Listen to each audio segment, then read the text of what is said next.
hello' guys আজি লৈ আহিছোঁ দেহাদাৰ বিয়াৰ ভিডিঅ'টো কামত ব্যস্ত থকাৰ বাবে ভিডিঅ'টো এডিট কৰিবলৈ সময় হোৱা নাছিল তো গাইজ এতিয়া আমি ওলাইছোঁ বিয়ালৈ যাবলৈ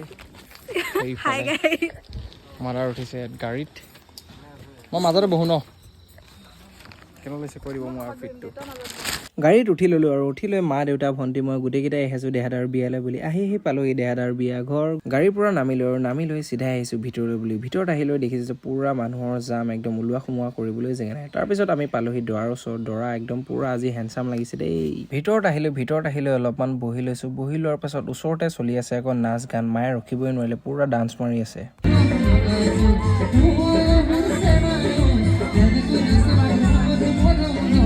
মাৰ নাচি কৰি হ'ল আৰু হোৱাৰ পিছত আমি আহিলোঁ ভাত খোৱাৰ জেগালৈ বুলি তাৰপিছত আমাক ইয়াত বহাই লৈ ভাত দিয়া হ'ল ভাত পানী খাই মেলি লৈ আমি ওলাই আহিলোঁ বাহিৰত আহিলৈ অলপমান আমি ৱেইট কৰি ল'লোঁ যিহেতু আমাৰ ভণ্টিৰ এইচএছৰ পৰীক্ষা চলি আছে গতিকে আমি দেহাদাৰ কইনা আনিবলৈ যাব নোৱাৰিলোঁ গতিকে আমি ঘৰলৈ উভতি আহিব লগা হ'ল আৰু আজিৰ ভিডিঅ'টো ইমানেই আছিল নেক্সট এটা ভিডিঅ'ত লগ পাম আজিলৈ বাই বাই